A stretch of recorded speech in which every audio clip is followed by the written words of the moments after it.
They threw lemonade at the waitress because she was too slow, filmed her humiliation, and walked out laughing. She stood there trembling but didn't break, just finished her shift with quiet dignity. What they didn't know, the woman they mocked for fun was married to the Mafia boss who owned the restaurant. And he hadn't built his empire by forgiving disrespect. The crystal pitcher shattered against Rosa Martinez's shoulder, sending a cascade of ice-cold lemonade down her crisp white uniform. The entire dining room of Moretti's fell silent. She didn't scream. She didn't cry. She just stood there, trembling hands still clutching her notepad, while sticky liquid pooled at her feet and soaked through to her skin. Oops, the word dripped with mockery from the man in the $5,000 suit. His companion erupted into laughter, slapping the table so hard the silverware jumped. Rosa had been a waitress at Moretti's for 3 years. She'd served politicians, celebrities, and some of the wealthiest people in Manhattan. She knew how to handle difficult customers. But these drunk, entitled tech brothers in their designer clothes, had been testing her patience all night.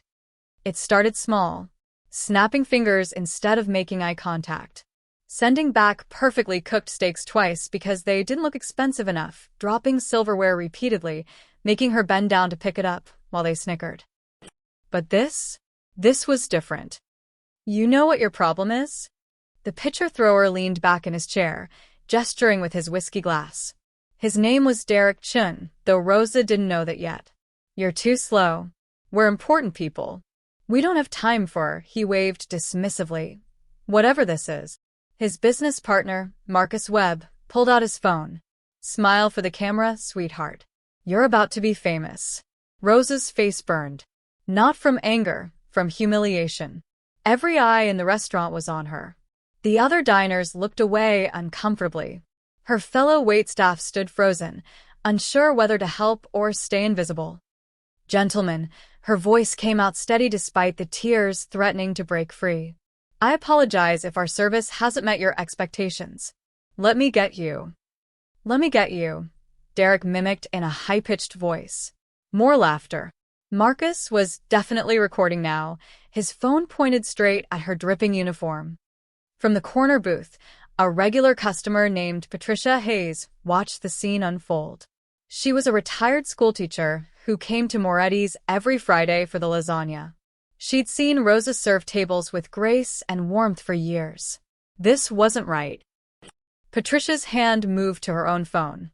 If these jerks were going to record this poor woman's humiliation, then everyone should see what kind of people they really were.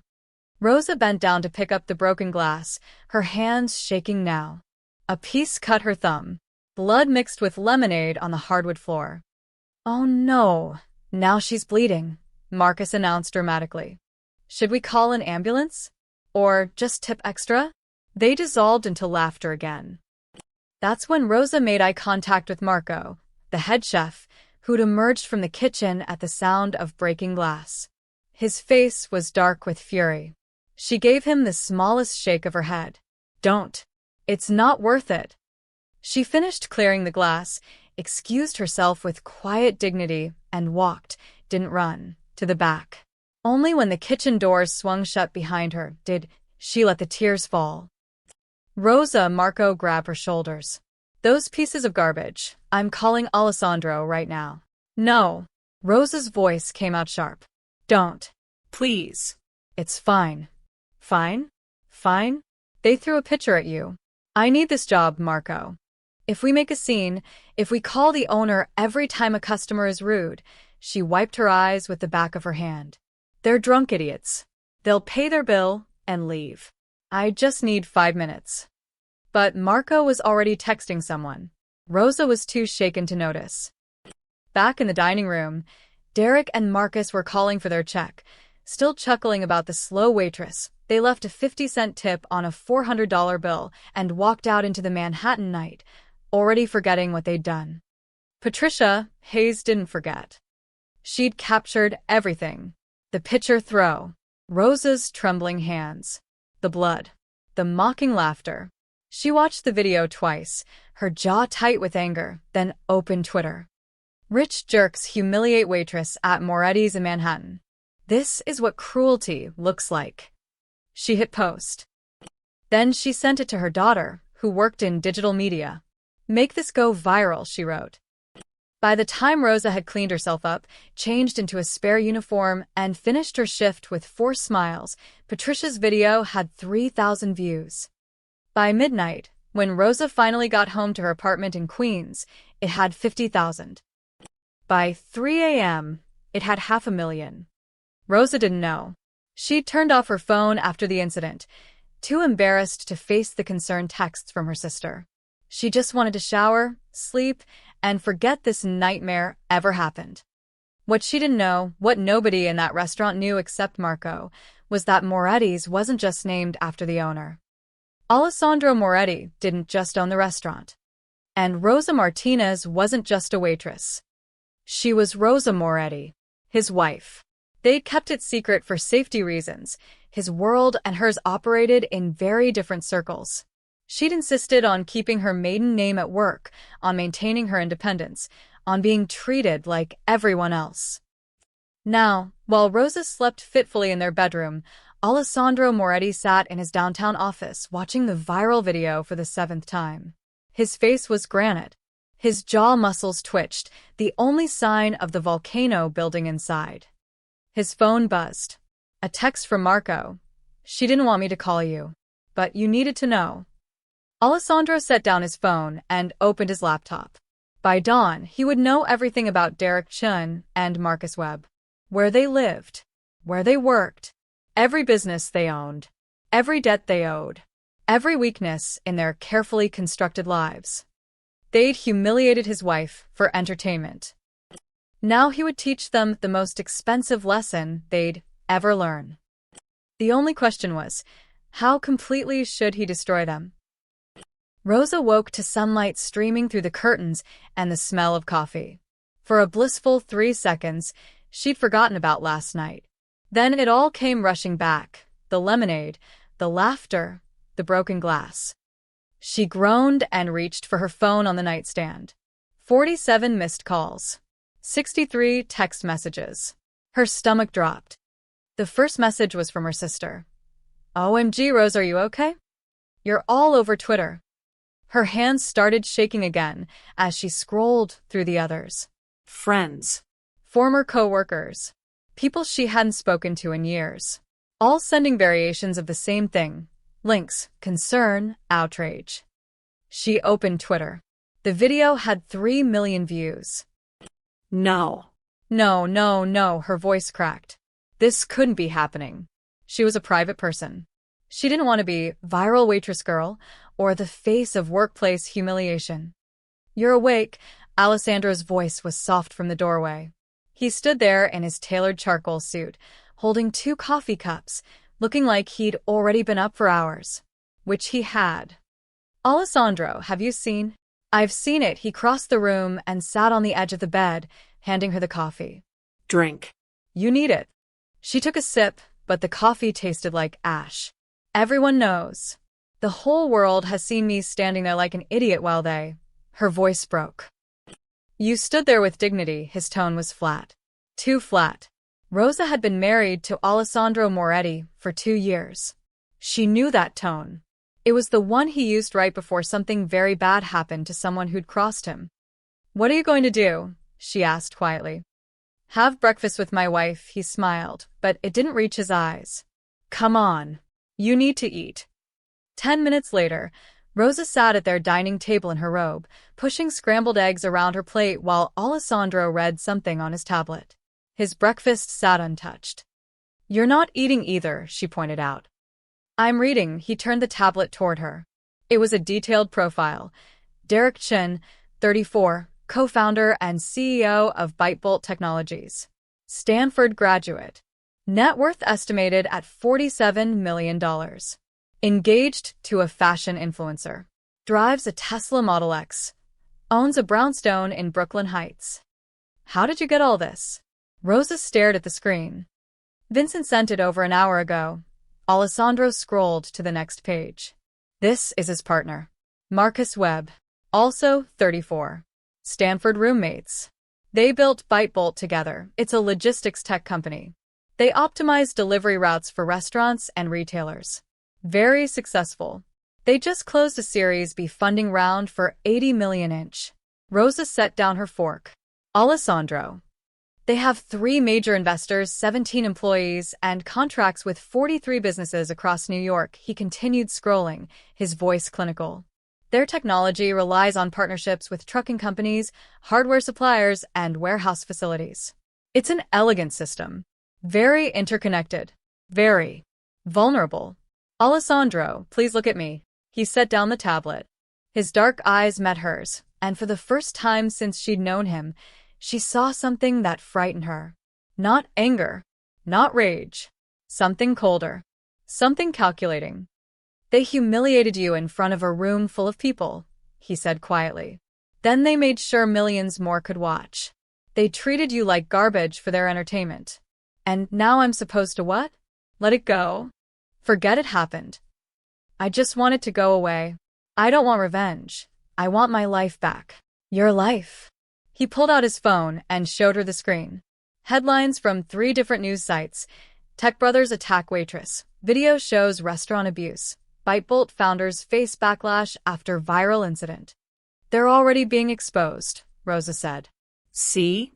The internet is handling it. The internet will forget by Monday. Alessandro's jaw tightened. I won't. His phone buzzed. He glanced at the screen. Vincent's here. I need to take this meeting. Meeting? Alessandro. It's Saturday morning. Business doesn't stop because it's the weekend. He stood, kissing the top of her head. Stay home today. Don't go to work. Don't answer any reporters. I'll handle everything. That's what I'm afraid of, she whispered, but he was already walking toward his home office. Vincent Calabrese had been Alessandro's consigliere for 15 years. He was a thin man in his 50s with silver hair and the kind of face that revealed nothing. When Rosa first met him, she thought he was an accountant. She wasn't entirely wrong, he just dealt with different kinds of numbers. Alessandro closed the office door behind them. Vincent was already setting up his laptop on the desk. Talk to me, Alessandro said. Bytebolt Technologies. Vincent pulled up a flowchart on his screen. They've built an impressive company, but they're stretched thin. The Series B funding they just got? Most of it went to expansion, new markets, new hires, upgraded software. Their burn rate is high. Weaknesses. 3 major ones. Vincent highlighted sections of the chart. First, their entire operation depends on partnerships. They don't own trucks or warehouses. They coordinate them. Second, their main competitive advantage is speed. Any delays in their system, and clients jump to competitors. Third, their investors are impatient. Tech money always is. First sign of trouble, the vulture circle. Alessandro leaned forward. What happens if their partnerships start falling apart? Their whole system collapses. No partnerships, no service. No service, no revenue. No revenue. Vincent spread his hands. You can imagine the rest. How hard would it be to acquire their partners? Some of them? Easy. Most are small operations, always looking for better deals. The bigger ones would take more finesse. And money. Vincent studied Alessandro's face. How far do you want to take this? Alessandro thought of Rosa's trembling hands. The blood mixing with lemonade. The laughter. All the way, he said quietly. I want to know everyone they do business with. Every supplier, every contractor, every warehouse they rent space in. I want to know their investors, their lawyers, their biggest clients. Everything. That's going to take time. You have 48 hours. Vincent didn't blink. Understood. And when I've mapped their entire network? Alessandro's smile was ice cold. Then we start buying. Quietly. Through shells, through intermediaries, through companies they've never heard of. We're going to build a cage around Bytebolt Technologies. And they won't even know they're trapped until the door closes. Vincent nodded and began typing. One more thing. The video is still spreading. Some outlets are trying to identify the restaurant. If they connect it to you, let them try. Alessandro's voice was steel. By the time anyone figures out Rosa is my wife, Chun and Webb will have much bigger problems to worry about. Rosa made the mistake of checking her phone again at noon. Her Instagram had exploded overnight. Thousands of new followers, hundreds of comments from strangers. Some were supportive.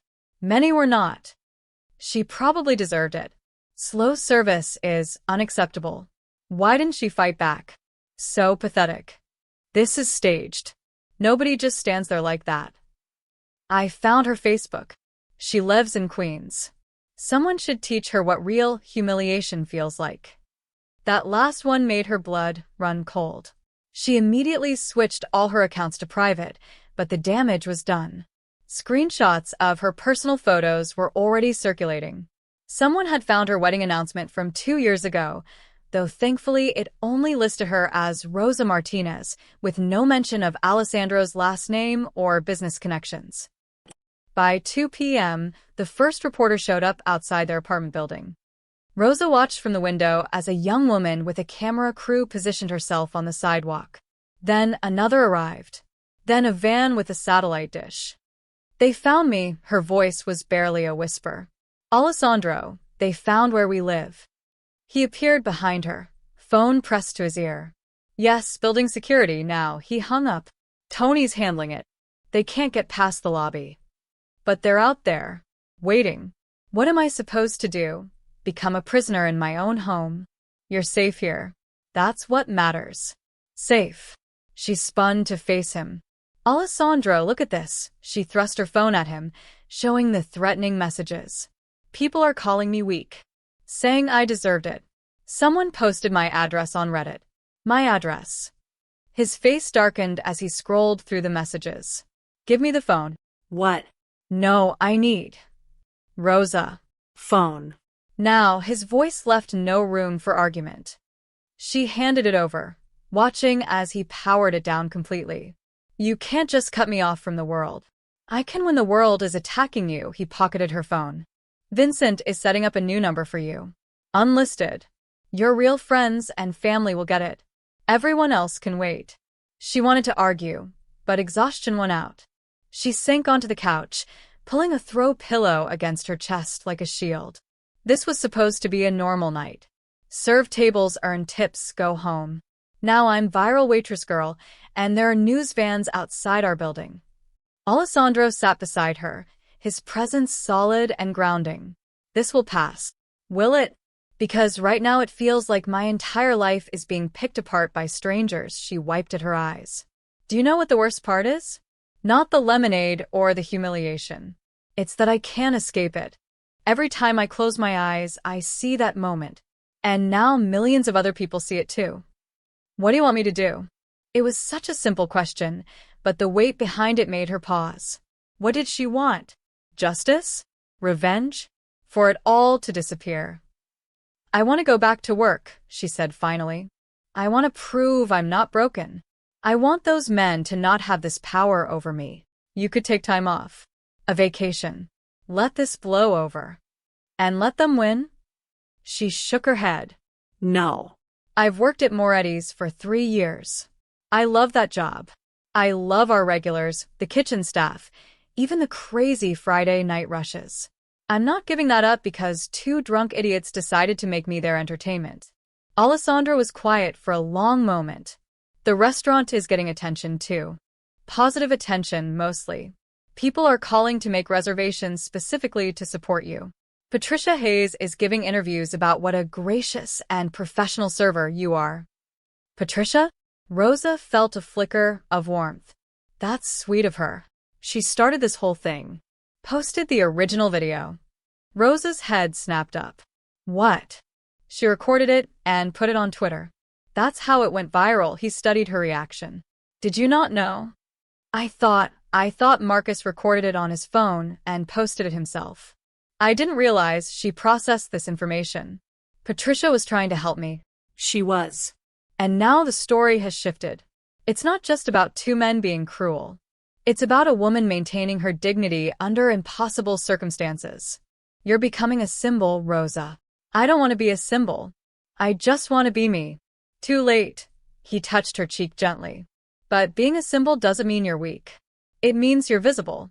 And visibility can be power if you know how to use it. She searched his face. "What are you planning?" "Nothing you need to worry about. Alessandro, she caught his hand. Don't lie to me. I know you.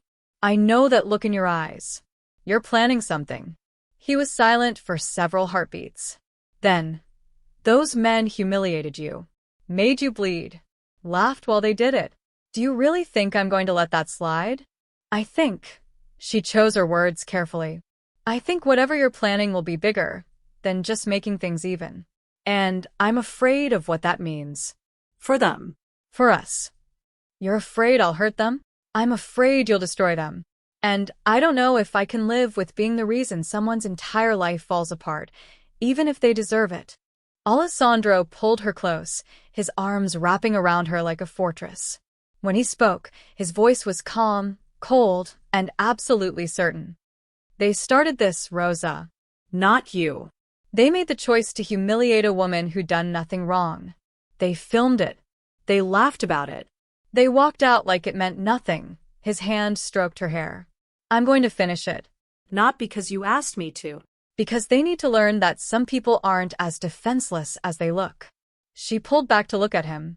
What does that mean? His smile was gentle, but his eyes were winter ice. It means you go back to work tomorrow. Hold your head high. Let the world see your strength. And trust me to handle the rest. Alessandro. They wanted to make an example of you. Now I'll make an example of them. He kissed her forehead. Nobody touches what's mine. Nobody. The way he said it, so calm, so final, sent a chill down her spine. She should stop him. She should insist he let it go. But a small, dark part of her wanted to see what would happen when Derek Chin and Marcus Webb discovered that the waitress they'd mocked wasn't as powerless as they'd thought. Don't let me see the details, she whispered. Whatever you're going to do. I don't want to know. You won't, he promised. But they both knew she'd see the results eventually. Outside, the reporters waited. Inside, Rosa tried to convince herself that what was coming next would be justice, not destruction. She almost believed it. Monday morning, Derek Chin walked into ByteBolt's sleek downtown office feeling invincible. Sure, there'd been some backlash over the weekend, a few angry tweets, some pearl-clutching on LinkedIn, but his PR team had already drafted an apology statement. Generic. Non-committal. We sincerely regret any distress caused and are reflecting on our actions. The kind of apology that meant nothing, and everyone knew it. Marcus. He called out across the open floor plan. Did you see the TechCrunch article? They're calling us disruptors who play by their own rules. Controversy is just free publicity, man. Marcus Webb looked up from his standing desk, his expression less confident. Yeah, but our Instagram lost 10,000 followers over the weekend. And 3 restaurants canceled their trial subscriptions. 3 out of 43? Derek waved dismissively. We'll sign 6 more by Friday. This is New York. People forget. Now, come on. We've got the investor call in 20 minutes. Let's talk about the Miami expansion. What Derek didn't know was that at 6:47 that morning, a shell company called Apex Distribution LLC had purchased Green Brothers Trucking, one of ByteBolt's primary delivery partners, for $23 million. The Green Brothers had been struggling financially and jumped at the cash offer. The paperwork was so clean, so professional, that they never thought to ask who really owned Apex Distribution. At 7:15 a.m., another shell company, Riverside Holdings, acquired a controlling stake in Mapleton Hardware Supply, which provided the GPS tracking devices ByteBolt used in all their route optimization systems. By 9:30 a.m., when Derek and Marcus were pitching their Miami expansion to board investors on a Zoom call, a third acquisition was being finalized. Skyline Warehouse Solutions, which stored inventory for 12 of ByteBolt's restaurant clients, had just agreed to sell to North Point Ventures. All 3 transactions were legal. All 3 were confidential. All 3 were orchestrated by Vincent Calabrese from a coffee shop in Midtown, using shell companies that traced back to shell companies that traced back to offshore accounts that eventually, if you knew where to look, led back to Alessandro Moretti. But nobody was looking. Yet. All right, gentlemen. Great call. Derek ended the Zoom with his signature confidence. They're going to approve the Miami budget. I can feel it. Sarah Chun, their operations manager, appeared at his desk. No relation, despite the shared last name. We have a problem with this afternoon's deliveries. What kind of problem? Green Brothers just called. They're saying they can't fulfill our routes today. Something about new ownership restructuring their client priorities. Derek frowned. Green Brothers? They've been with us since day one. Call them back. Offer them a bonus if they need it. I did. They said it's not about money. Their new management is reviewing all existing contracts. They'll let us know in 48 hours if they can continue service. 48 hours? Marcus had walked over, his face tight with concern. We have deliveries scheduled for today. What are we supposed to do? Use our backup carrier, Derek said. That's why we have backups. Sarah shifted uncomfortably. Our backup is Peterson Logistics. I called them too. They're suddenly at full capacity. Can't take any new routes until next week. Derek's confidence flickered. What about? I've called everyone. It's like every trucking company in Manhattan is suddenly booked solid. That's impossible. Derek pulled up his laptop. It's Monday, not a holiday. No major events. Why would every carrier be at capacity? The answer, if he'd known where to look, was simple. They weren't. But the 3 calls Sarah had made that morning had all been routed to companies now owned, through layers of corporate structure, by Alessandro's network. And they'd all been given the same instruction. Bytebolt gets nothing. By noon, Bytebolt had missed 6 deliveries. Angry restaurant owners were calling. One threatened to switch to a competitor immediately. This is bad, Marcus muttered, pacing the office. Really bad. Our whole business model is built on reliability. We miss deliveries, we lose clients. It's one day, Derek insisted, but his jaw was tight. Everyone has bad days. We'll sort it out. But it wasn't just one day. On Tuesday morning, Mapleton Hardware Supply sent a terse email, effective immediately. All GPS tracking devices would be $40 more expensive per unit. New pricing from new management.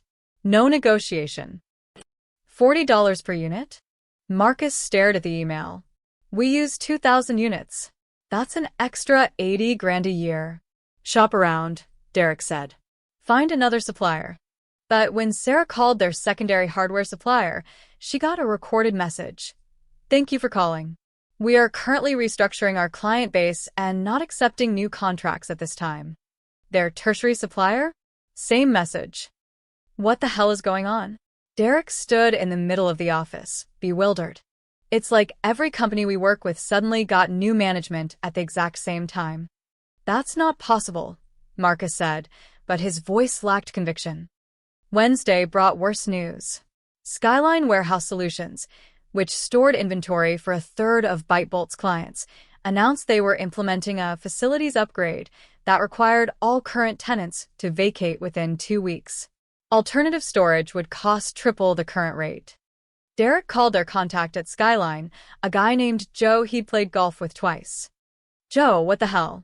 2 weeks' notice? That's insane. Not my call anymore, Derek. Joe sounded uncomfortable. New ownership took over.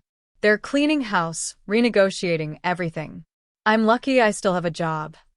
New ownership? Since when? Paperwork went through over the weekend. Some investment firm. They're tightening margins across the board. Derek hung up and looked at Marcus. For the first time, real fear flickered across both their faces. 3 of our major partners, Marcus said slowly, all bought out in the same week. All suddenly having problems with us specifically. You think someone's targeting us? Because of the video? I think. Marcus pulled up news articles on his phone. I think we really pissed off the wrong people. Look at this. That Waitress? The restaurant is called Moretti's. You know who owns half the commercial real estate in Lower Manhattan? The Moretti family. Derek's face went pale. You think no? No way. That's conspiracy theory nonsense. This is just bad timing. Bad luck. But his hands were shaking when he picked up his coffee. In a penthouse office 15 blocks away, Vincent Calabrese sat across from Alessandro Moretti, updating a spreadsheet. Green Brothers acquired. Mapleton Hardware, controlled. Skyline Warehouse, controlled. Peterson Logistics, partnered. Vincent looked up. They're starting to notice. Good, Alessandro said calmly. Let them notice. Let them scramble. Let them wonder why everything they touch suddenly turns to smoke. They've missed 14 deliveries in 3 days. 2 clients have already left. Their operations manager is making 30 calls a day trying to find new partners. And finding nothing, it wasn't a question. Nothing we don't control, Vincent smiled thinly. You've built a very effective cage, Alessandro. The cage is just the beginning. Alessandro stood, walking to his window overlooking the Manhattan skyline. Now we tighten it. Slowly. Let them think they can still find a way out. Let them exhaust every option. And when they're truly desperate, then what? Alessandro's reflection in the glass was ice cold. Then I introduced myself. Vincent Calabrese didn't believe in overkill. He believed in precision. On Thursday morning, he spread 3 folders across Alessandro's desk like a surgeon laying out instruments. These are your kill shots, he said simply. Alessandro opened the first folder. Data flow systems. They manufacture the proprietary routing algorithm chips ByteBolt uses. Custom hardware, very specialized. ByteBolt designed their entire software platform around data flow's specifications. Switching to another manufacturer would require rebuilding their entire system from scratch. We're talking 6 months minimum, maybe a year. Who owns Dataflow? Family business. The founder, Robert Hartley, is 68 and wants to retire. His kids have no interest in running a tech manufacturing company. He's been quietly shopping it around for 3 months. No buyers yet, it's too niche. Alessandro smiled. Until now. Until now, Vincent agreed. I can have the papers ready by this afternoon. For millions should close it. Alessandro nodded and opened the second folder. Velocity Freight. The last major trucking company in the tri-state area we don't control or partner with. ByteBolt's been trying to get a contract with them for months. Velocity handles the premium routes, the time-sensitive deliveries that make ByteBolt look good to high-end clients. If we own Velocity, they lose access to their most lucrative delivery window. Exactly. Velocity is owned by a woman named Carmen Rodriguez. She's tough, built the company herself, not interested in selling. Vincent paused. But her brother owes some people money. People we know. If we help with that debt, Carmen becomes very motivated to reconsider her position. How much? Brother owes $200,000. We clear it. Offer Carmen $6 million for Velocity. She gets financial freedom. Brother gets a clean slate. We get leverage. Alessandro closed the folder. And the third. Vincent's smile was cold. This one's elegant. OptiServe Cloud Solutions. They provide the server infrastructure for ByteBolt's entire operation. Every route calculation, every client interface, every delivery tracking system, it all runs on OptiServe servers. If OptiServe has problems, ByteBolt's entire platform goes dark. No service, no deliveries, no revenue. Just panicked clients and dead software. Vincent leaned back. OptiServe is venture-backed. They're bleeding money, looking for a buyer. We can acquire them for $8 million. The current CEO doesn't even need to know why we want them. Alessandro studied all 3 folders. Data flow systems. Velocity Freight. OptiServe Cloud. 3 companies that probably didn't even know they were connected. 3 threads that, when pulled together, would strangle ByteBolt Technologies. Buy them all, he said quietly. Today, by 3 p.m., Dataflow Systems had new ownership. Robert Hartley signed the papers in his lawyer's office, tears in his eyes, grateful someone finally valued his life's work. He had no idea what the buyer actually planned to do with his company. By 5 p.m., Carmen Rodriguez's brother walked out of a very uncomfortable meeting with very relieved shoulders, his debt erased. Carmen signed the Velocity Freight papers an hour later, already planning her retirement in Florida. By 7 p.m., OptiServe Cloud Solutions announced new ownership to their confused employees via a company-wide email. The CEO assured everyone it was business as usual and an exciting new chapter. None of them mentioned Alessandro Moretti's name. None of the paperwork traced directly back to him. Vincent had made sure of that. But the cage was now complete. Friday morning, Derek Chin arrived at the office to find Sarah waiting at his desk, her face drawn. Dataflow sent a new contract, she said, handing him the papers. Derek scanned the document and felt his stomach drop. They're tripling the price per chip? That's insane. They say it's new management policy. Either we sign the new terms, or they discontinue service in 30 days. 30 days. Derek's voice rose. We can't rebuild our entire platform in 30 days. Call them. Tell them this is breach of contract. I did. Their lawyers say the original contract allows for price adjustments with 30 days' notice. It's legal, Derek. Barely, but legal. Marcus appeared, holding his own stack of papers. Velocity Freight rejected our proposal. What? They've been stringing us along for 3 months. New ownership. They're restructuring their client priorities and focusing on long-term contracts with established partners. Marcus threw the papers on Derek's desk. We're not established enough, apparently. Derek wanted to scream. First the trucking problems. Then the hardware costs. Then the warehouse disaster. Now this. How bad is it? He asked quietly. Sarah pulled up a spreadsheet. With Dataflow's new pricing, our hardware costs jumped from $180,000 a year to $540,000. We're already paying triple for warehouse space. We've lost 6 clients this week. Our delivery success rate dropped from 98% to 76%. And our biggest client, Russo's Restaurant Group, is threatening to leave if we miss one more delivery. What about revenue? Down 22% this week alone. If this continues. She didn't need to finish. They all knew what happened if this continued. Someone is doing this to us, Marcus's voice was flat. This isn't bad luck or coincidence. Someone is systematically destroying our company. But who? Derek demanded. Who has the resources to buy out multiple companies just to screw with us? His phone rang. Unknown number. He almost didn't answer, but something made him pick up. Mr. Chen? A smooth, professional voice. This is Richard Sato from Redstone Capital. I'm calling on behalf of your Series B investors. Derek's blood went cold. Hello, Richard. What can I do for you? We've been reviewing ByteBolt's performance metrics. There are some concerning trends. Missed deliveries, client departures, rising operational costs. The board would like to schedule a call Monday morning to discuss the situation. Of course. Happy to explain. We've had some temporary partner issues, but we're sorting them out. I certainly hope so, Mr. Chen. Your investors have placed considerable trust in ByteBolt. We'd hate to see that trust misplaced. A pause.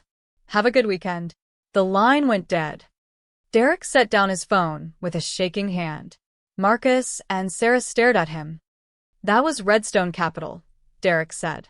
The investors are spooked. How spooked? Marcus asked. Monday morning meeting spooked. Discussing the situation spooked. Derek ran his hands through his hair. If the investors lose confidence, if they think we're failing, they'll pull funding, Sarah finished. Or force us out. Or both. The 3 of them sat in silence, the weight of their collapsing empire pressing down like a physical force. Derek thought back to Saturday night. The lemonade. The laughter. The slow waitress who'd looked at him with those hurt, humiliated eyes. It had been funny then. Just a joke. A way to blow off steam. Now, staring at spreadsheets showing his company bleeding out, it didn't feel funny at all. Find out who's buying these companies, he told Sarah. I don't care what it costs. Hire investigators if you have to. Someone is doing this, and I want to know who. But even as he said it, a cold certainty was settling in his chest. He knew who. He just didn't want to believe it yet. Rosa stood outside Moretti's on Monday evening, staring at the familiar burgundy awning. She'd walked past this restaurant 1,000 times. Pushed through those brass-handled doors for 3 years without a second thought. Now it felt like walking onto a stage. You can do this, she whispered to herself. It's just work. But it wasn't just work anymore. Not after the video. Not after becoming the face of workplace dignity across social media. Not after the morning shows had called her an inspiration and think pieces had been written about her quiet strength in the face of privilege. She pulled open the door. The hostess, Jenna, looked up and immediately burst into tears. Rosa! Oh my God, Rosa! She rushed around the podium and threw her arms around her. We were so worried. Are you okay? Did they hurt you? I've been so angry I could barely sleep. I'm fine, Jenna. Really? Rosa gently extracted herself from the embrace. Is Marco in the kitchen? He's been like a bear all week. Kept saying you shouldn't come back until those men were. She stopped herself. He's been protective. Rosa made her way to the back, acutely aware that every staff member was watching her. The busboy gave her a thumbs up. The sommelier squeezed her shoulder as she passed. Two other waitresses stopped their prep work to smile at her with expressions that were equal parts admiration and pity. She hated it. Marco emerged from the kitchen, dish towel over his shoulder. His face cracked into a relieved smile. Rosa. Thank God, he pulled her into a brief, tight hug. How are you holding up? Everyone keeps asking me that, she said quietly. I just want to work. About that, he gestured to his office. Can we talk for a minute? Her stomach sank. Are you firing me? What? No. God, no. The opposite, he closed the office door behind them. Rosa, do you know what this week has been like? We've had reservations booked solid for the next month. People are calling specifically to be seated in your section. We've gotten letters, flowers, even a marriage proposal sent to the restaurant for you. A marriage proposal? From someone in Wisconsin who's moved by your grace under pressure. Marco shook his head. You've become, I don't even know what to call it, a phenomenon. I just want to be a waitress, Marco. I know. But that's not really an option anymore, is it? He spoke gently. People see you differently now. The staff sees you differently. You're not just Rosa, who works Section 3 and always remembers to refill water glasses. You're Rosa who stood there with dignity while entitled jerks tried to break you. That's not fair, her voice cracked. I didn't ask for this. I didn't want to be some symbol. I just wanted to get through my shift. Life doesn't always ask permission before it changes everything. Marco studied her face. Are you sure you're ready to be back? She thought about the alternative. Hiding in her apartment. Watching the news vans slowly leave. Letting Derek Shin and Marcus Webb chase her away from a job she loved. I'm ready, she said. I have to be. But ready and capable were different things. Her first table of the night was a couple in their 50s. The moment Rosa approached, the woman's eyes widened in recognition. Oh my goodness, Stephen, it's her. It's the waitress from the video. She grabbed Rosa's hand. Sweetheart, you are so brave. What you went through was horrible, but you handled it with such grace. You're an inspiration. Thank you, Rosa managed. Can I start you with drinks? You should write a book, the woman continued. Really? Your story could help so many people who face workplace abuse. Have you thought about going on talk shows? I bet Ellen would love to have you. Stephen looked embarrassed. Honey, let her do her job. I'm just saying she's special. The woman beamed at Rosa, like she was a celebrity. We drove in from Connecticut specifically to eat here and support you.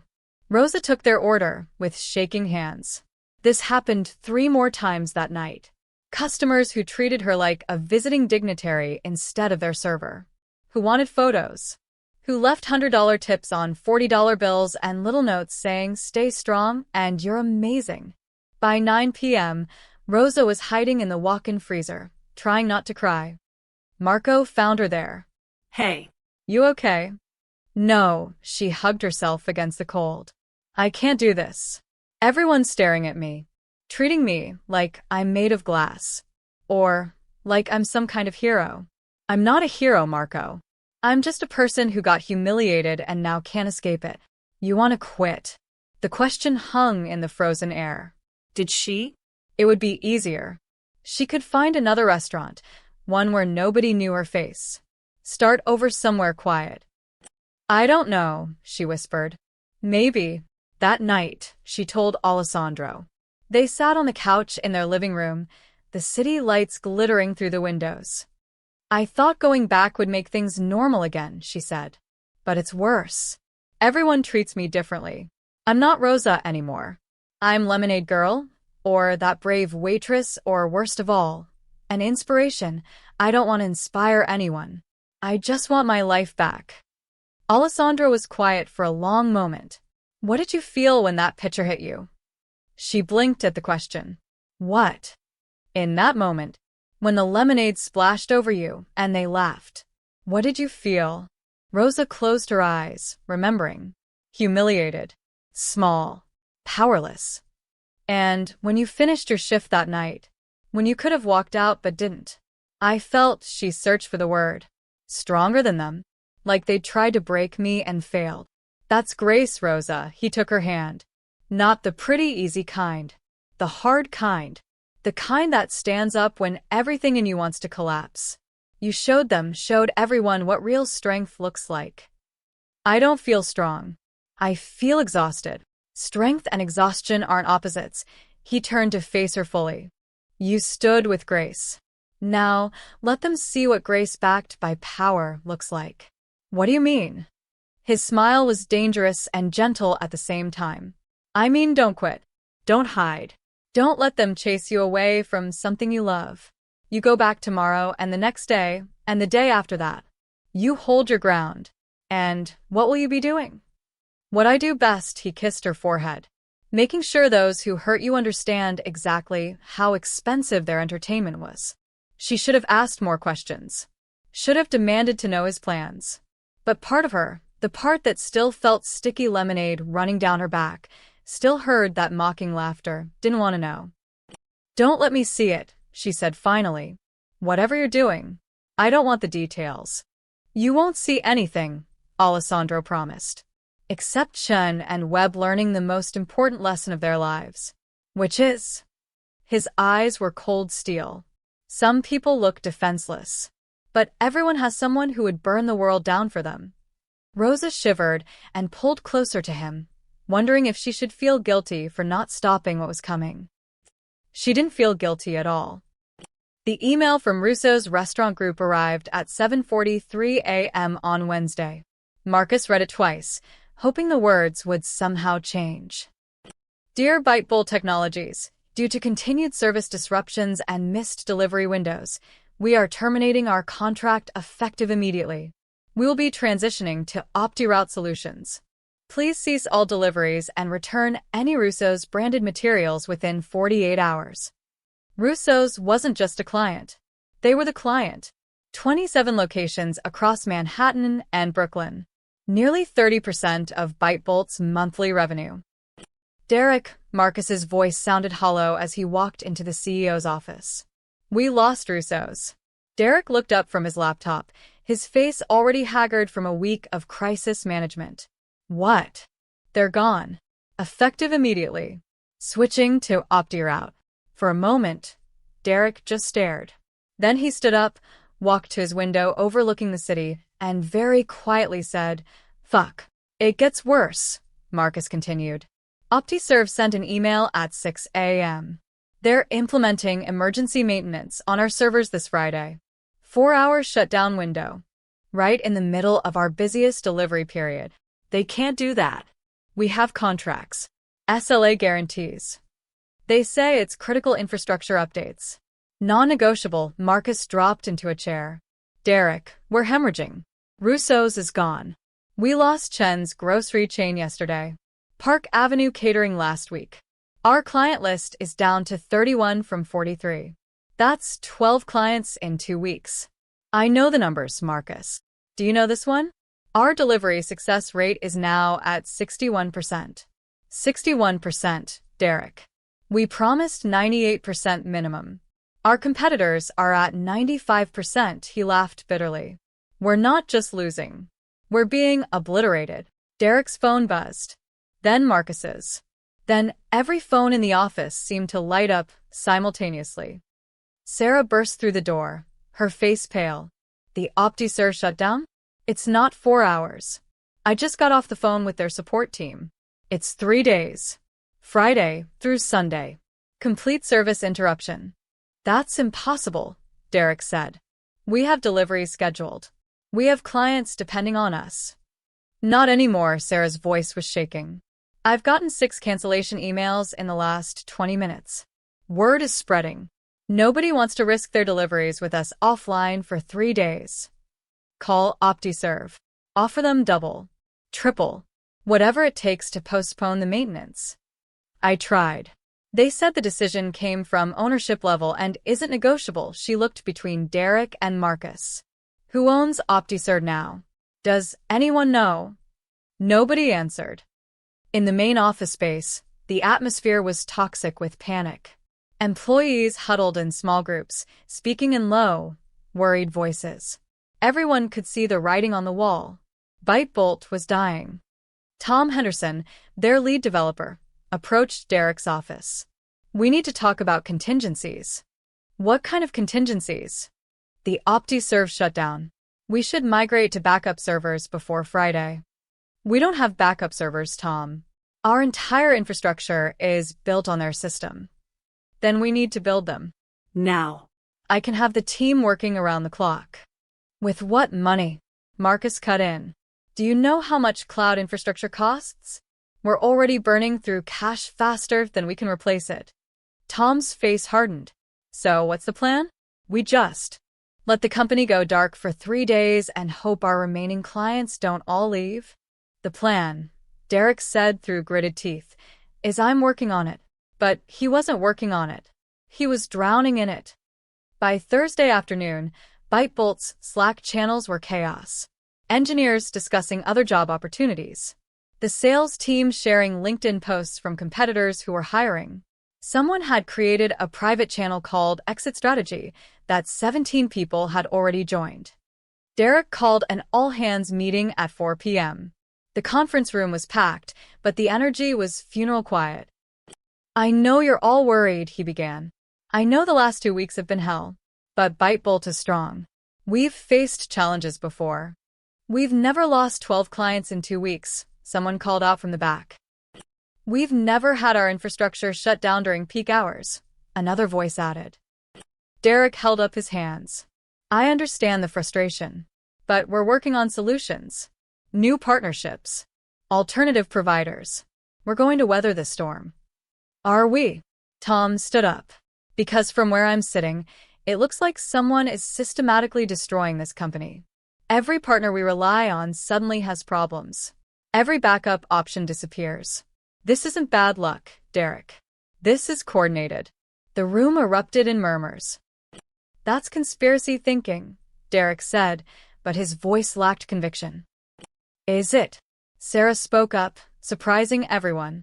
Dataflow gets bought, triples our prices. Green Brothers gets bought, cuts us off. Skyline gets bought, kicks us out. Velocity gets bought, rejects our contract. OptiServe gets bought. We get it, Marcus interrupted sharply.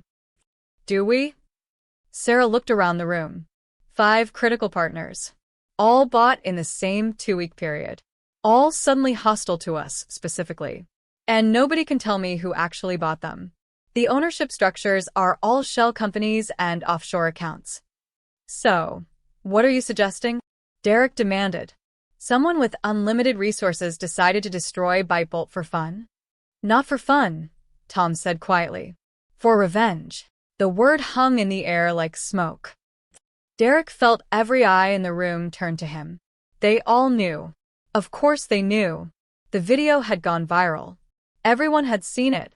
They'd just been too polite or too afraid to say anything. The Waitress thing, someone whispered. No way, another employee said. That's insane. Who would have that kind of power? But Sarah was already pulling up her phone, typing frantically. The restaurant. Moretti's. Who owns it? She read from her screen.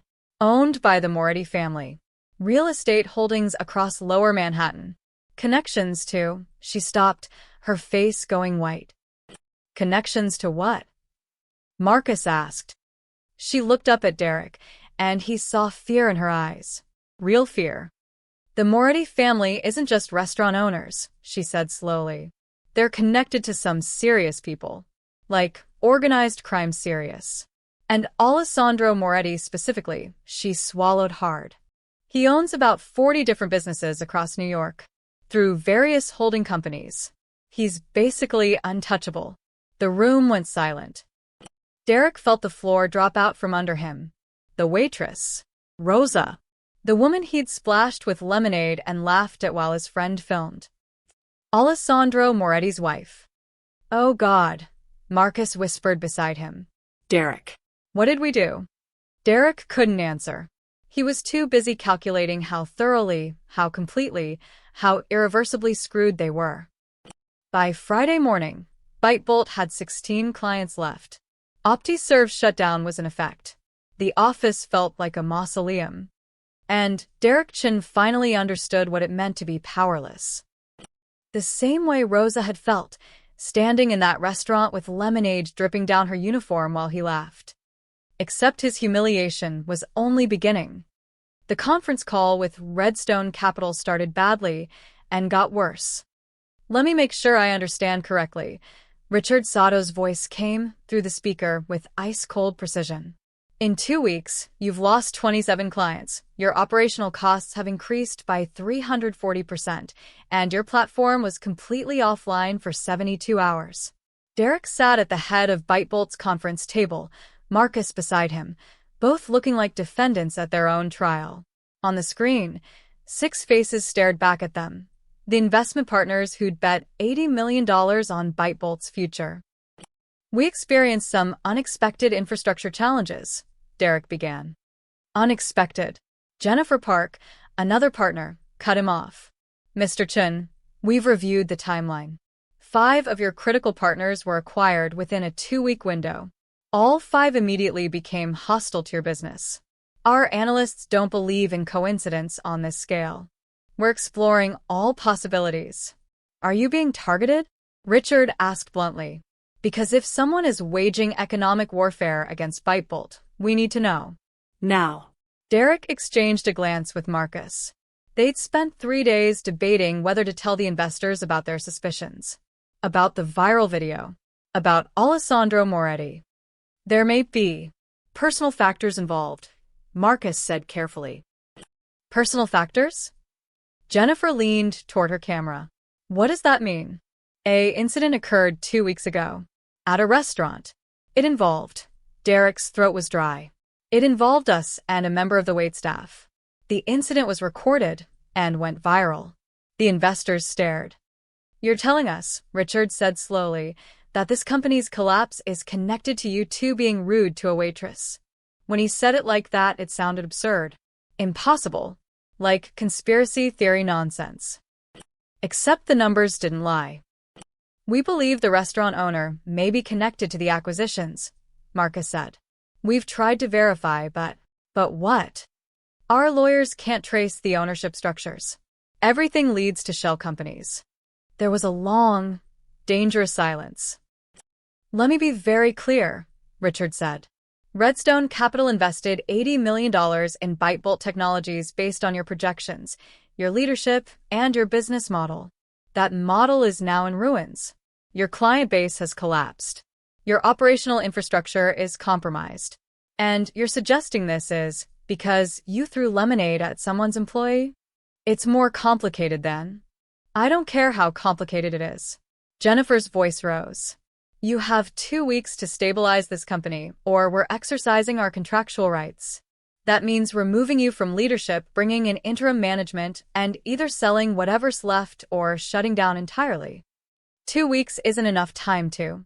Then you'd better work fast. Richard's face was stone. Find out who's doing this. Fix it.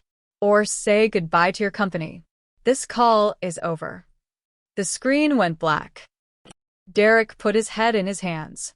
Marcus sat motionless beside him. We're going to lose everything, Marcus whispered. 4 years of work. Everything we built. Gone. Not yet. Derek looked up, his eyes desperate. We fight back. We hire investigators. We find out exactly who bought those companies, and we what, Derek? Sue them? They haven't done anything illegal. Buying companies is legal. Changing contract terms with proper notice is legal. They're strangling us with perfectly legal moves. So, we just give up? I don't know. Marcus stood, pacing. I don't know what we do. We can't trace the ownership. We can't find the buyer. We can't even prove there is a coordinated attack. It just looks like really, really bad luck.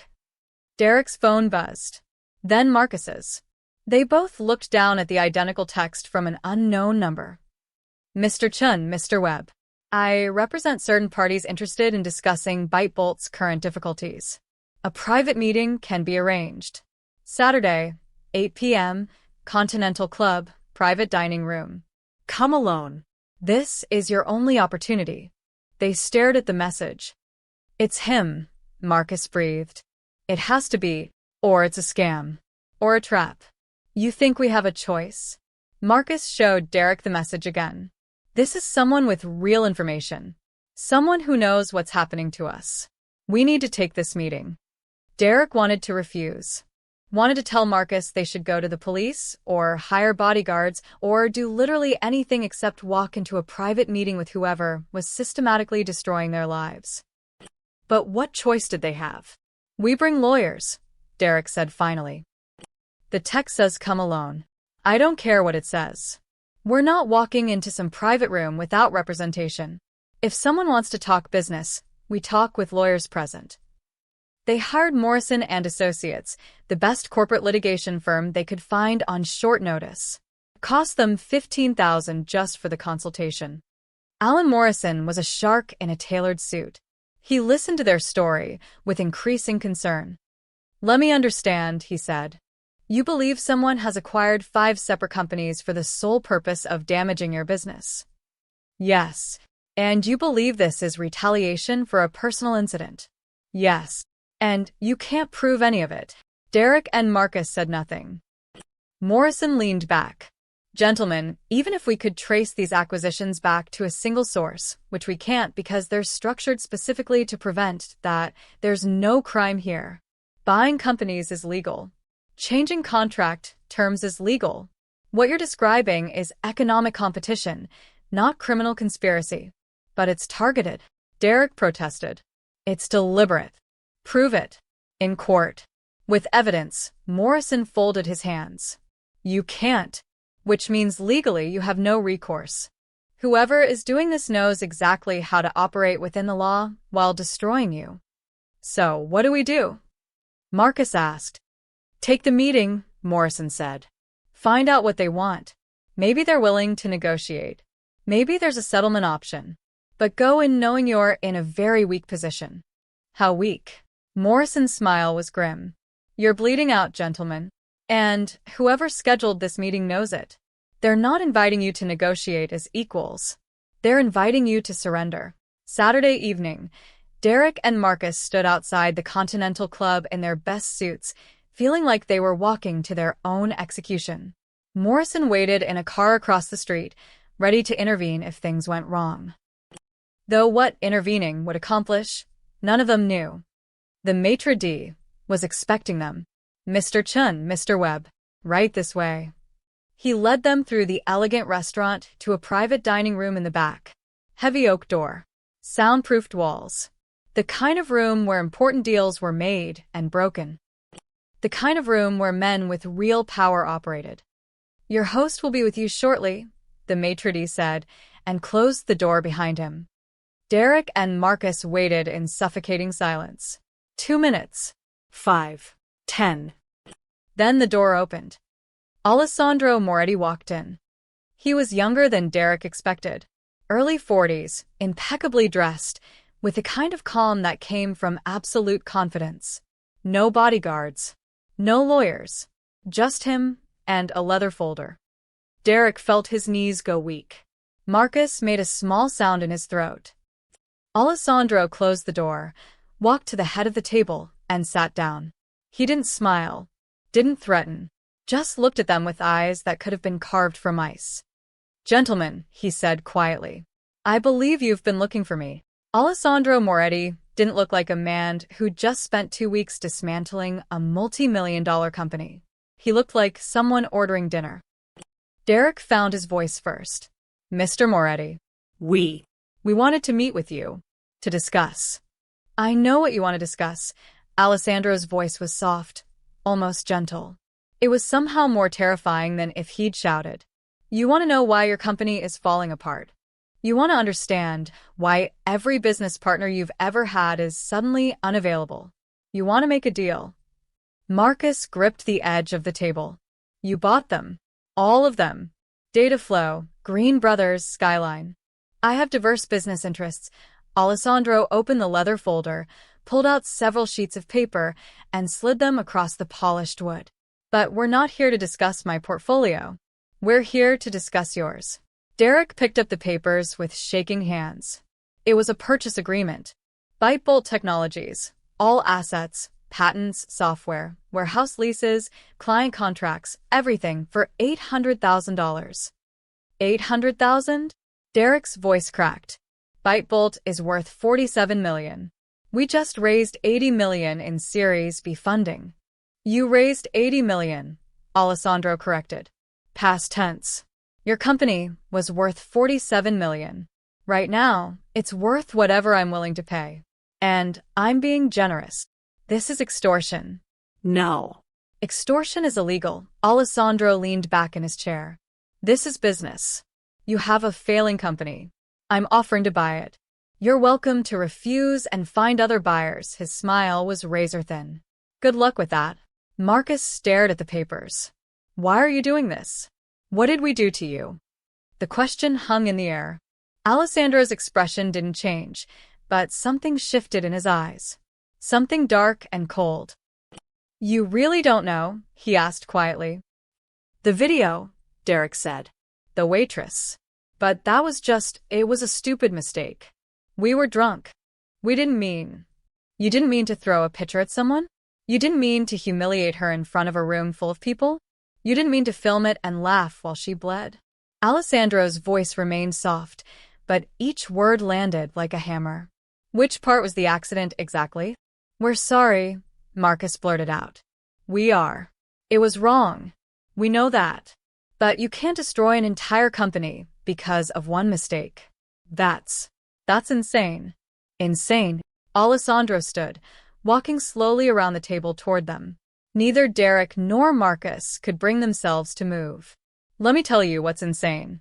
Two men with every advantage, wealth, education, success, decide to entertain themselves by humiliating someone who served them with courtesy and professionalism. They don't just insult her. They assault her. They film it. They laugh. And then they leave a 50-cent tip and walk away like it meant nothing. He stopped directly behind Derek's chair. Derek could feel him there, a presence like winter itself. That woman has worked at Moretti's for 3 years, Alessandro continued. She knows every regular by name.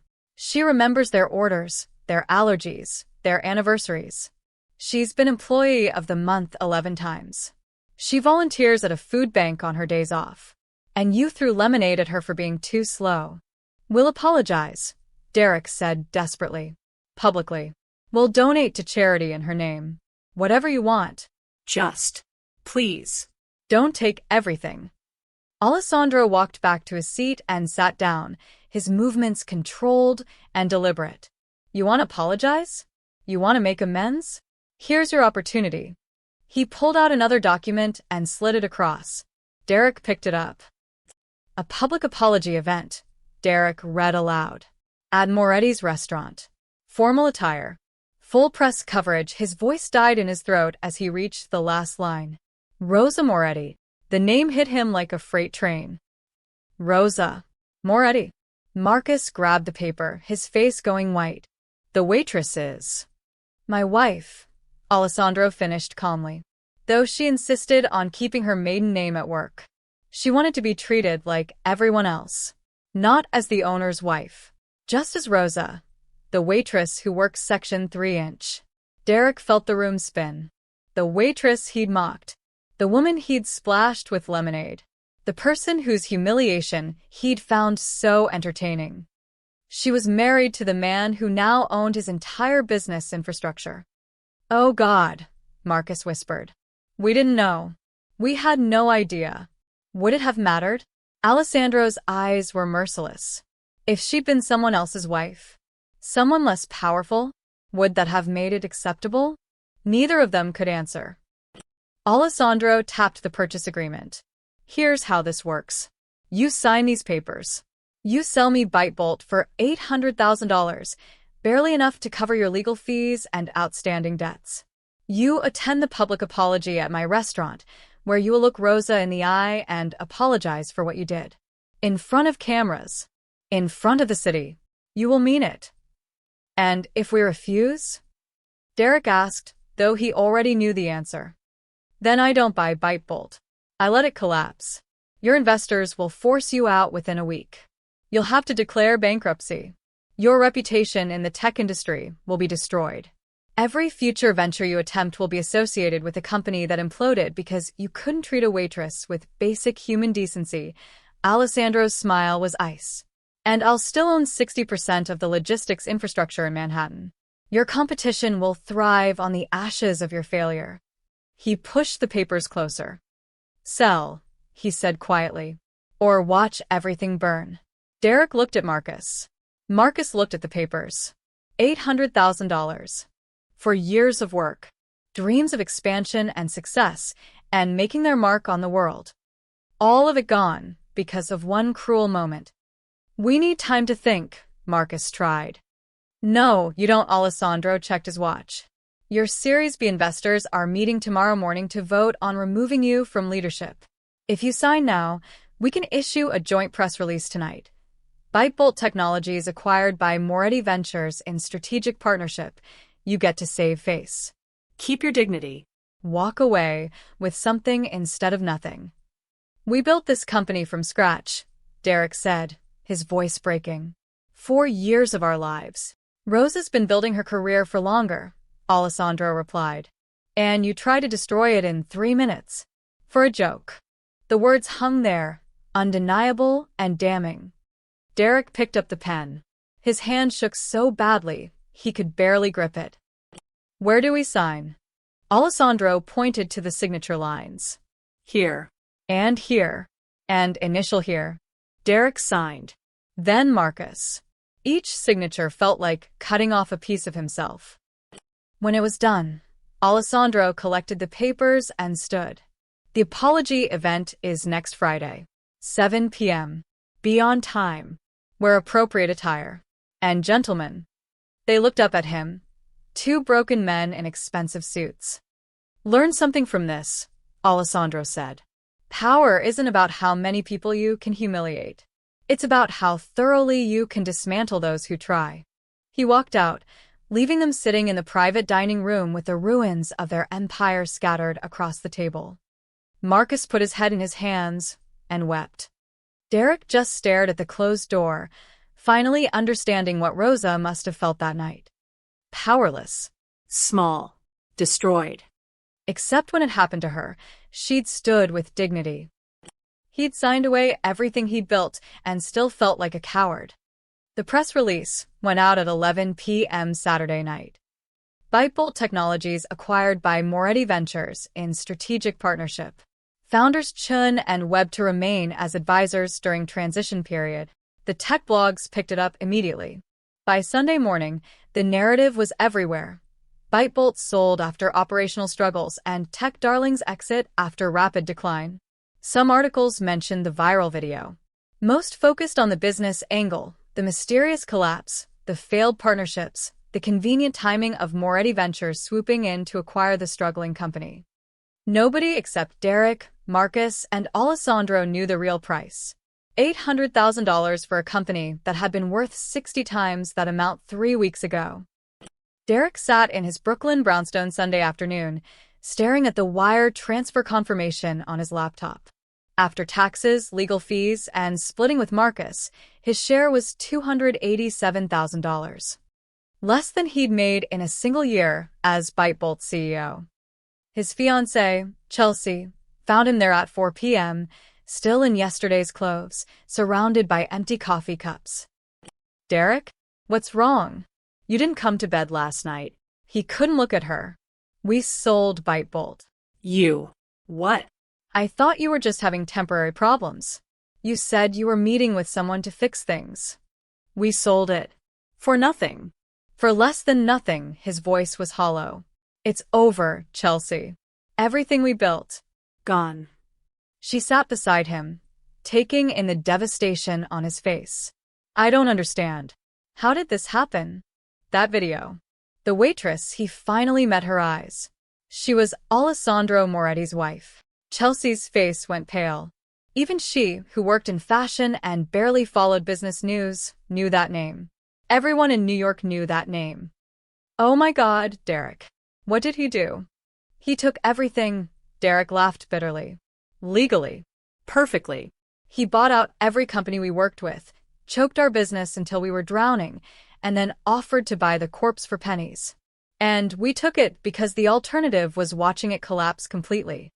Can't you fight this? Sue him? For what? Buying companies? That's not illegal. He never threatened us. Never broke any laws. He just squeezed. Until there was nothing left but surrender. Chelsea was quiet for a long time. The apology video you guys posted last week. That wasn't enough. Apparently not. Derek pulled up the email Alessandro's lawyer had sent. We have to do a public apology. In person. At his restaurant. This Friday. With press coverage. That's humiliating. The word hung between them. Humiliating. Like standing in a room full of people with lemonade dripping down your uniform. Like bleeding while strangers laughed. Yeah, Derek said quietly. I guess it is. Across town, Marcus Webb sat in his apartment with his lawyer, Alan Morrison, going through what was left of his options. There has to be something, Marcus insisted. Some legal recourse. Some way to prove he targeted us deliberately. Morrison shook his head. I've been over this a dozen times. Every acquisition was legal. Every contract change followed proper procedure. Yes, the timing is suspicious. Yes, the coordinated nature suggests deliberate action. But suspicion isn't evidence. And even if we could prove it was deliberate, so what? He's allowed to buy companies. He's allowed to change contract terms. There's no law against being a very strategic competitor. He destroyed us for revenge. Prove it.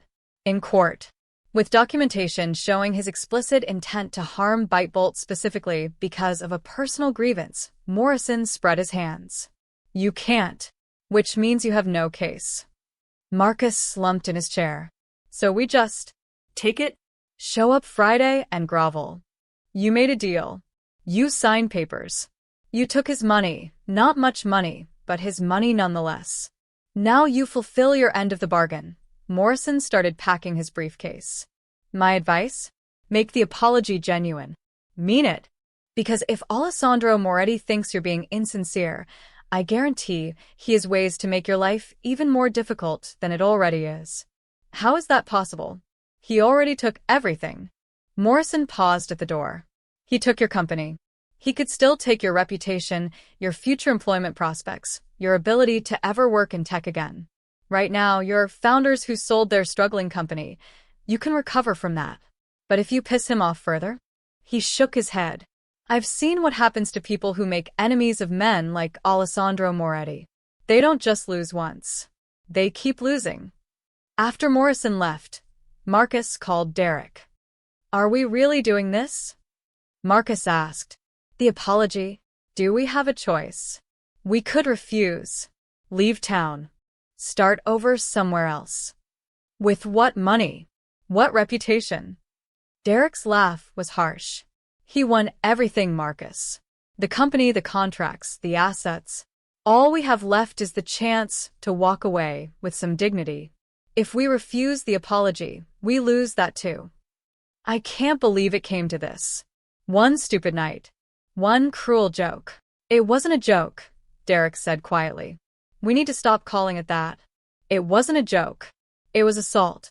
It was humiliation for our entertainment. And now we're paying for it. You sound like you think we deserve this. Derek thought about Rose's face in that video. The way she'd stood there, trembling but not crying. The blood on her hand from the broken glass. The dignity in her silence. Maybe we do, he said. On Monday morning, Rosa found Alessandro in his study, reading through financial reports. "Vincent told me," she said from the doorway, "about Bytebolt, about the sale." Alessandro set down his papers. "And you didn't tell me. You said you'd handle it, but you didn't tell me you were going to take everything from them." "I told you not to ask for details." "I didn't ask." Vincent volunteered. She walked in, sat across from him. "Alessandro, they lost everything. Their company, their money, their futures. All because of what they did to me." "All because of what they did," he corrected. "This isn't your fault, Rosa. This is consequences." "It feels like too much." "Does it?" His eyes met hers. "They spent 3 minutes humiliating you. I spent 2 weeks dismantling what they built with that cruelty. Is that disproportionate? Maybe. But it's done." The apology. "Friday night. Do I have to be there?" "Yes," his voice was firm. "Not for them. For you. So you can see them face the consequences of their actions. So the city can see them acknowledge what they did. You don't have to forgive them. You don't have to say anything. Just stand there with the same dignity you showed that night." Rosa was quiet for a long moment. "What if I can't?" "You can." Alessandro reached across the desk, taking her hand. "You're stronger than you know. You proved that already. Now let them, and everyone watching, see what real strength looks like when it's backed by real power." She squeezed his hand, still uncertain but trusting him. Friday was coming, and with it, the final act of a drama that had begun with laughter and would end with 2 powerful men on their knees. Not literally, but close enough. The question was, would it bring Rosa peace, or just more unwanted attention? She'd find out in 5 days. Friday arrived like a storm everyone could see coming. By 5 p.m., news vans lined the street outside Moretti's. Reporters positioned themselves with perfect sight lines to the entrance. Someone had leaked that tonight's event wasn't just a corporate formality. It was 2 tech entrepreneurs publicly apologizing to the waitress they'd humiliated in the viral video. The story had everything: wealth, cruelty, consequences, redemption. Social media was already buzzing with speculation and commentary. Inside the restaurant, Rosa stood in the back hallway, smoothing down her uniform for the 5th time. She'd insisted on wearing it. Not a dress, not something fancy. The same crisp white shirt and black pants she wore every shift. "You don't have to do this," Marco said gently. "Alessandro can handle it without you." "No," her voice was steady. "I need to be here. I need to see their faces. You're braver than I am." She wasn't sure about that. Her hands were shaking. Her stomach felt like it was full of ice. But she'd spent 3 weeks being viral waitress girl, pitted, celebrated, dissected by strangers. Tonight, she wanted to be Rosa again. Not a symbol, not a victim, just a woman who refused to disappear. In the main dining room, Alessandro had arranged everything precisely. A small podium at the front, chairs for press. The rest of the restaurant had been reserved, regulars only. People who'd been coming to Moretti's for years. People who knew Rosa. Patricia Hayes sat in the front row, her hands folded in her lap, her face set with grim satisfaction. At 6:45 p.m., Derek and Marcus arrived. They wore dark suits, crisp shirts, somber ties. They looked like they were attending a funeral. In a way, they were the funeral of their reputations as untouchable tech darlings. Alessandro met them at the door. "Gentlemen." "Mr. Moretti," Derek's voice was hoarse. He'd barely slept in 5 days. "You'll speak from the podium. Keep it brief. Be sincere. Rosa will be present, but she won't speak. This is your opportunity to show the city, and her, that you understand what you did." Alessandro's eyes were ice. "Don't waste it." They nodded, mute and miserable. At 7 p.m. exactly, the doors opened to the press. Cameras flooded the room with light. Reporters jockeyed for position. The event was being live-streamed by 3 major outlets. Alessandro stepped to the podium first. "Thank you all for coming," he said, his voice carrying the authority of someone who owned the room and everyone in it. 3 weeks ago, an incident occurred in this restaurant. Two customers assaulted one of our staff members, my wife, Rosa, and that assault was captured on video and seen by millions. The camera swiveled, finding Rosa standing near the bar. She kept her face composed, her hands clasped in front of her. Tonight, Alessandro continued, Mr. Chun and Mr. Webb have asked for the opportunity to apologize. Publicly. In the same place where they caused harm. I've agreed to give them that opportunity. His pause was weighted. Not for their benefit. For hers. He stepped aside. Derek approached the podium like a man walking to the gallows. The cameras focused on him, his pale face, his trembling hands, the sweat on his brow despite the cool evening air. My name is Derek Chun, he began. His voice cracked. He cleared his throat and tried again. 3 weeks ago, I came to this restaurant with my business partner. We had too much to drink. We were rude. We were cruel. And we assaulted a woman who had done nothing wrong. The room was silent except for the click of cameras. Rosa Martinez, Rosa Moretti, served us with professionalism and courtesy. And we repaid that by mocking her, throwing things at her, and filming her humiliation for our entertainment. Derek's hands gripped the podium. There's no excuse for what we did. Not the alcohol. Not the stress. Not anything. He looked directly at Rosa for the first time. She met his gaze without flinching. I'm sorry, Derek said, and his voice broke completely. I'm so sorry. You didn't deserve that. Nobody deserves that. I was cruel because I could be, because I thought it was funny, because I didn't see you as a real person. Tears streamed down his face now, genuine and uncontrolled. I see you now, and I'm ashamed of what I did. He stepped back. Marcus took his place. If Derek had looked broken, Marcus looked haunted. His hands shook visibly as he gripped the podium. I filmed it, he said quietly. Derek threw the picture, but I filmed it. I made sure to capture her face, her humiliation. I thought it was content. Entertainment, he shook his head. Rosa, I don't expect you to forgive me. I wouldn't forgive me. But I need you to know that what I did, was wrong on every level. You were doing your job. We were supposed to be decent human beings. We failed. His voice dropped to barely a whisper. I'm sorry. For everything. The cameras captured it all. Two powerful men, tears streaming, voices breaking, apologizing to a waitress in front of the entire city. Rosa stood silent throughout. She didn't cry, didn't smile, didn't gloat. She just stood there with the same quiet dignity she'd shown that night, the dignity that had started all of this. When Marcus stepped away from the podium, Alessandro returned. Rosa, he said gently, do you want to say anything? Every eye in the room turned to her. The cameras zoomed in. The reporters leaned forward. She could say anything, could condemn them further, could accept their apology, could tell her story in her own words.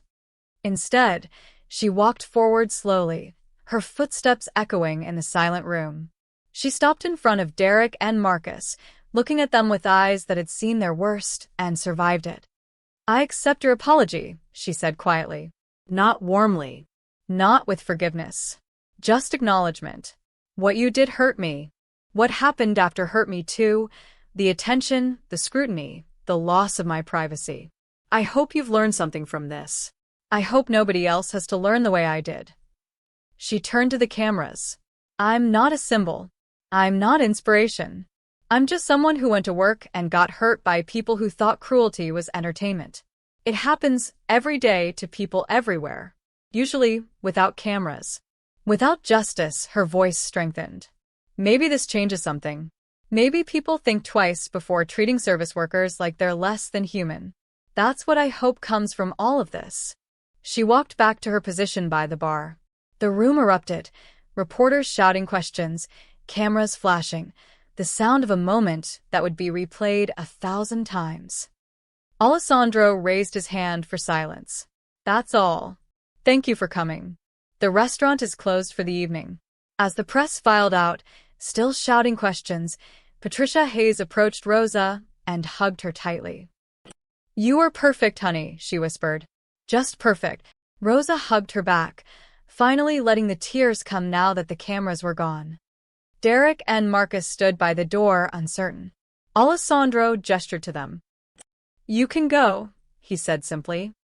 They left without another word, walking past reporters into the Manhattan night. Their faces streamed across a dozen platforms within minutes. Rosa watched them go and felt, what? Not satisfaction. Not victory. Just the heavy, complicated weight of consequences playing out in real time. Is it over? She asked Alessandro. He put his arm around her shoulders. It's over. But they both knew that wasn't quite true. The aftermath was just beginning.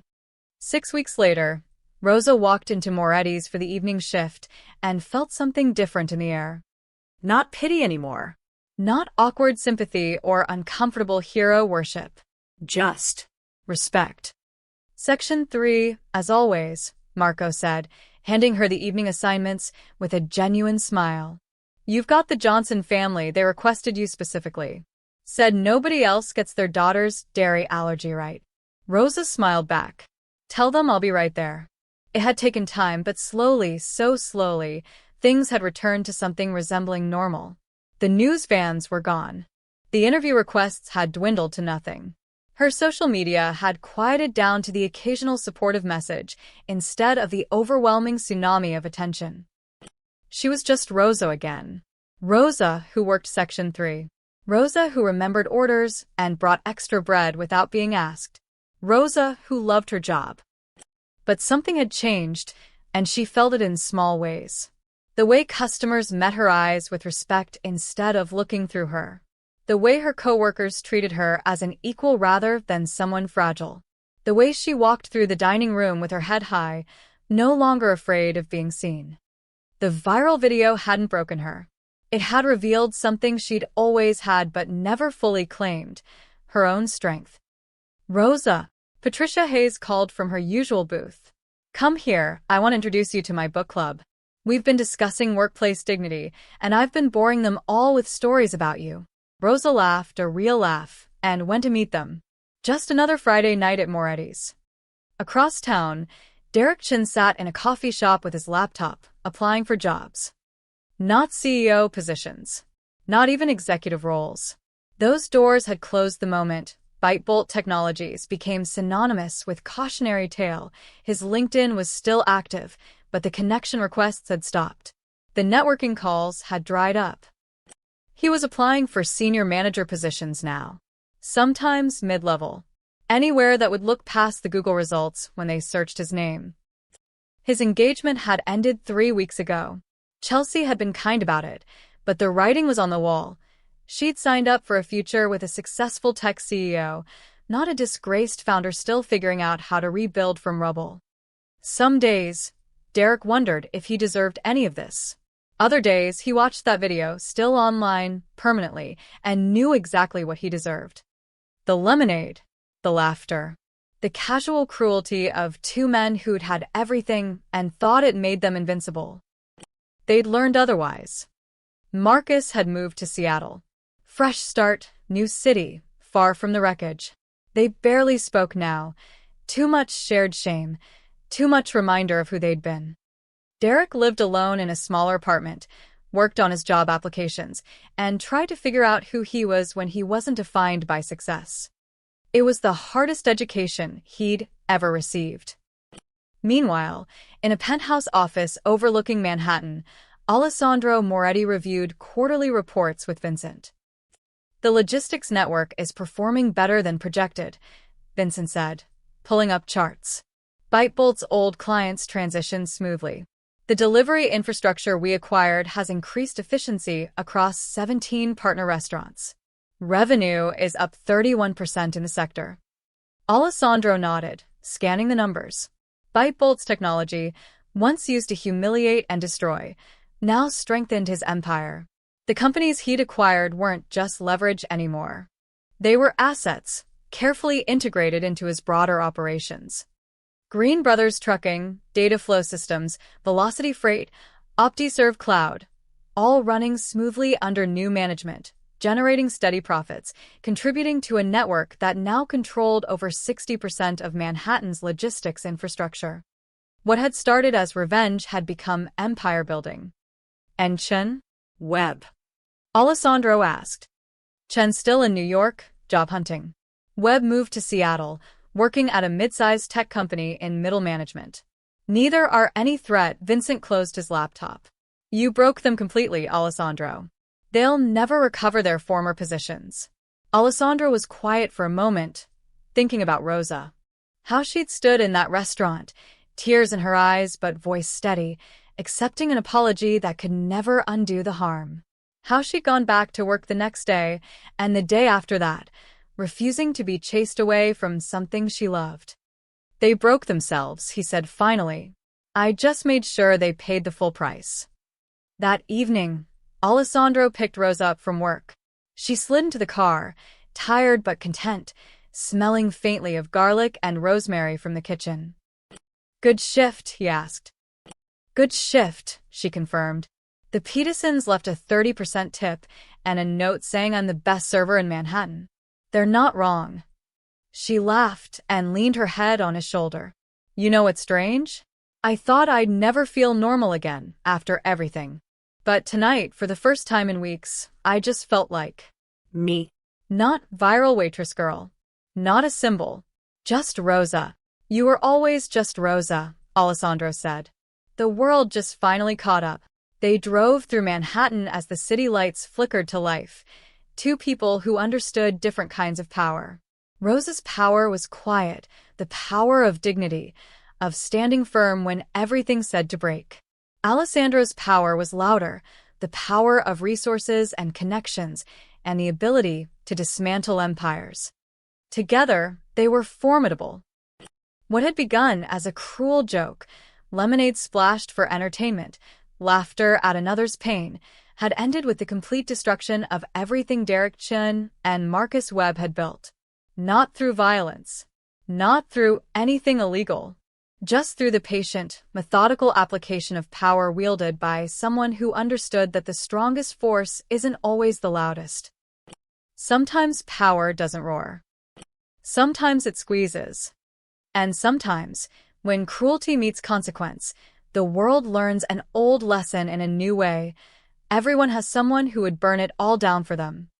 Rosa just happened to be married to a man who had the matches, the gasoline, and the patience to watch it burn slowly.